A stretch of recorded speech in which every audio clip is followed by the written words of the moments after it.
Assalamualaikum warahmatullahi wabarakatuh. Kembali berjumpa dengan saya Jamal Pasalwongi. Kali ini kita akan membahas teks cerita sejarah. Tentu kalian pada pertemuan sebelumnya itu sudah mengetahui perbedaan antara cerita sejarah dan teks cerita sejarah. Salah satu teks cerita sejarah adalah novel. Kali ini kita akan membahas apa itu novel sejarah. Adapun tujuan pembelajaran kita pada hari ini adalah agar anak-anak sekalian atau agar kita mengetahui apa dan bagaimana sih struktur dari novel sejarah itu. Nah sekarang, pernahkah kalian membaca novel-novel seperti ini? Ada Tenggelamnya Kapal Panderwich, itu juga sudah difilmkan. Ada Asmara Berdarah Ken Arok dan Ken Dedes, atau Bumi Manusia. Ini trilogi dari satu penulis. Kemudian pernahkah kalian juga membaca novel Pangeran Diponegoro atau ini Gajah Mada atau Ronggen Duku Paruk atau Gadis Kretek? Nah, semua novel-novel ini itu dikategorikan sebagai novel sejarah. Mengapa? Ini tentu ada alasannya. Karena kita kan biasa membaca novel-novel yang lain. Terus kenapa novel Tenggelamnya Kapal Panderwich, Ken Arok Ken Dedes, Bumi Manusia, Gadis Kretek, Ronggen Duku Paruk, Gajah Mada itu kemudian dikategorikan sebagai novel sejarah? Nah, mari kita lihat alasannya. Ternyata di dalam novel-novel tadi ini yang saya sebutkan itu ada fakta sejarahnya. Jadi ada fakta sejarah, ada kondisi sejarah atau ada kejadian masa lalu yang benar-benar adanya. Itulah yang disebut dengan fakta sejarah. Tapi perlu diingat, karena ini adalah novel, dia adalah cerita yang diceritakan dalam bentuk narasi, maka itu sangat tergantung dengan daya imajinasi penulisnya. Karena itu setiap novel sejarah itu kemudian dikisahkan secara imajinatif. Nah, itulah alasannya kenapa kemudian novel-novel yang saya sebutkan tadi dan masih banyak novel-novel yang lain itu kemudian kita sebut dengan novel sejarah. Jadi sebenarnya pengertian novel sejarah itu seperti apa? Nah, mari kita lihat. Novel sejarah adalah cerita yang memiliki fakta atau nilai kesejarahan yang disajikan secara naratif atau disajikan secara deskriptif dan tentu saja dengan daya imajinasi yang tinggi dari para penulisnya. Emosi para tokohnya, keadaan para tokohnya, ataupun ada beberapa tokoh-tokoh yang tidak disebutkan dalam teks sejarah sebenarnya itu kemudian dimasukkan hanya sebagai pemanis atau kemudian melengkapi novel tersebut. Nah, hari ini kita akan belajar tentang strukturnya. Bagaimana sih sebenarnya struktur dari novel sejarah ini? Ternyata yang pertama, seperti cerita-cerita lainnya dalam bentuk narasi, ternyata ada pengenalan situasi atau biasa disebut dengan orientasi. Itu adalah situasi cerita pertama. Kemudian ada pengungkapan peristiwa. Selanjutnya menuju konflik, rising action. Terus kemudian puncak konflik atau komplikasi.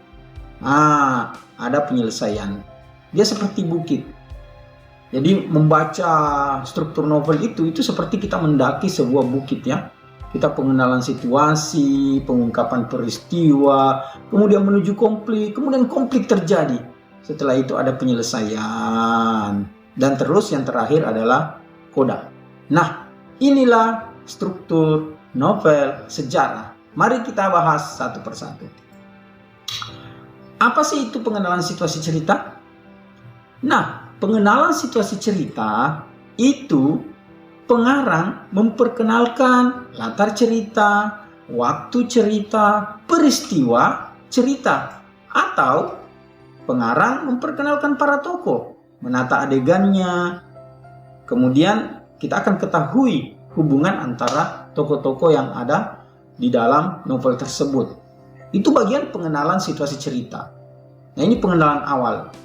Kemudian ada pengungkapan peristiwa. Pengungkapan peristiwa itu disajikan sebagai sebuah peristiwa awal yang akan menimbulkan berbagai masalah. Di sana ada pertentangan, ada kesukaran-kesukaran yang dialami dari berbagai tokoh. Karena pengungkapan peristiwa inilah nanti kita akan menuju pada konflik. Nah, kita akan menuju pada konflik. Di sini belum konflik, tetapi ketika terjadi pengungkapan peristiwa, maka ujungnya adalah menuju konflik. Nah, pada konflik inilah terjadi kehebohan, keterlibatan berbagai situasi yang menyebabkan bertambahnya kesukaran tokoh. Jadi ada masalah besar yang akan segera dihadapi oleh tokoh. Karena itu, karena kegiatan ini akan menuju kepada konflik yang sebenarnya. Maka masuklah kita kepada puncak konflik. Ya. Semua cerita-cerita yang bagus itu memiliki puncak konflik yang luar biasa. Di sanalah puncak konflik kita akan mengetahui bagaimana klimaks dari cerita itu. Karena di si puncak konflik inilah cerita yang paling besar dan mendebarkan. Karena di puncak konflik akan ditentukan nasib tokohnya.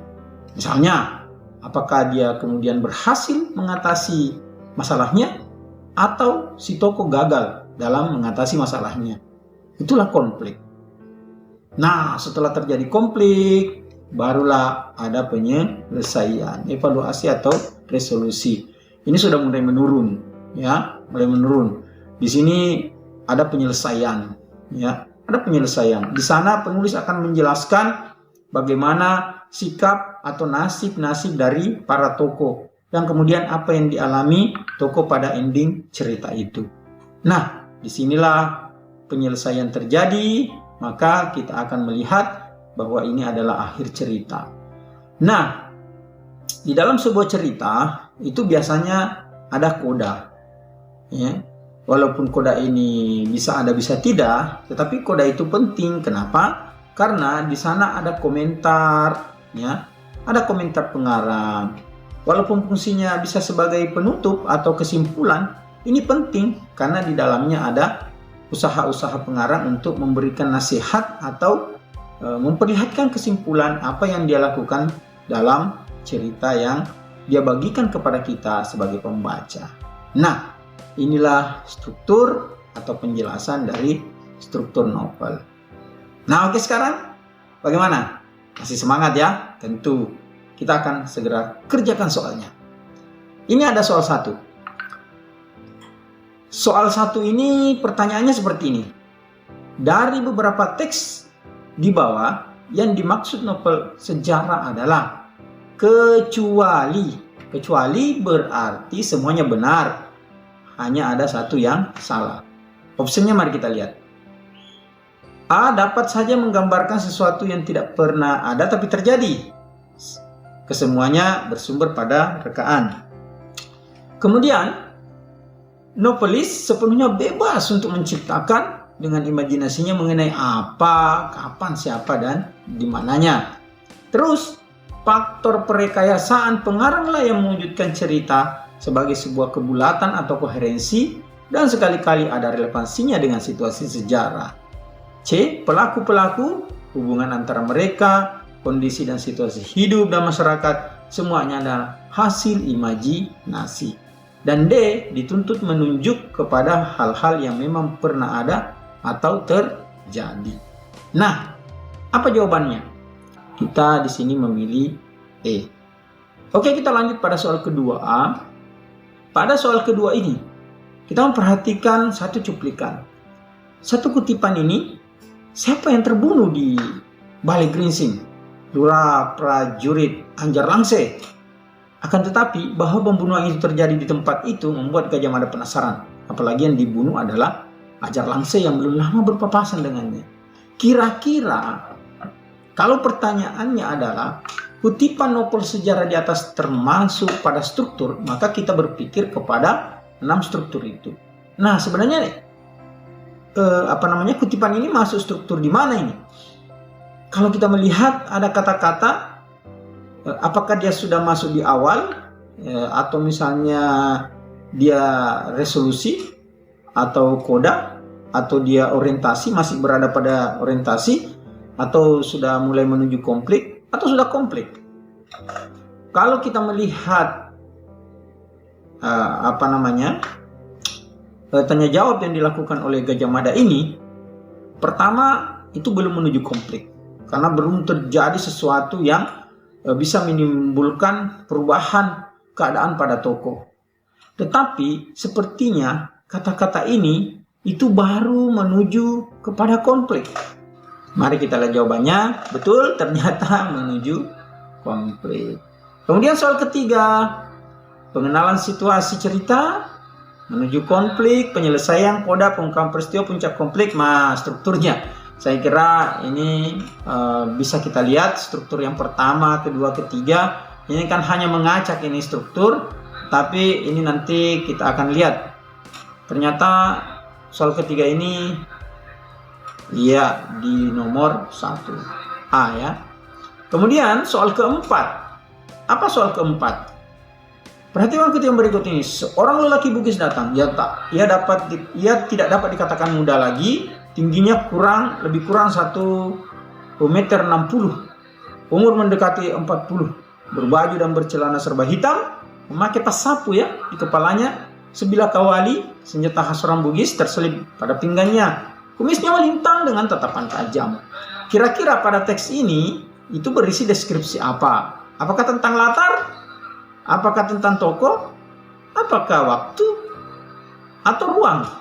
Nah, kalau kita perhatikan ini, lelaki Bugis, maka dia mendeskripsikan orang, ya.